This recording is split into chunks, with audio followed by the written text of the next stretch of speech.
బాపట్ల జిల్లా అద్దంకిలోని ఎండీఓ ఆఫీసులో పెన్షన్ పంపిణీ కార్యక్రమం నిర్వహించారు. ఈ కార్యక్రమంలో వైసీపీ పార్టీ ఇన్ఛార్జ్ హనిమిరెడ్డి పాల్గొని పెన్షన్ను అందజేశారు. సీఎం జగన్ ప్రజలకు ఉపయోగపడే సంక్షేమ పథకాలను ప్రవేశపెట్టారని, ఏపీ ప్రభుత్వం పెన్షన్ను 3,000 రూపాయలు అందజేయడం జరుగుతుందన్నారు. ఇలాంటి సంక్షేమ పథకాలు ప్రజలకు అందాలంటే మరలా జగన్మోహన్ రెడ్డిని గెలిపించాలని కోరారు వైసీపీ ఇన్ఛార్జ్ హనిమిరెడ్డి. తీర్చుకోవాలని కోరుకుంటా ఉన్నాను.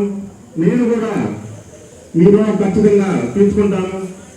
మీరు నన్నకైనా ఇక్కడ ఆదరించినట్టయితే, ప్రేమించినట్టయితే నేను ఖచ్చితంగా మీ అందరిలో ఒకటిగా, మీ బిడ్డలాగా, మీ ఇంట్లో మనిషిలాగా ఖచ్చితంగా కష్టపడి మీ ముందే ఉంటారని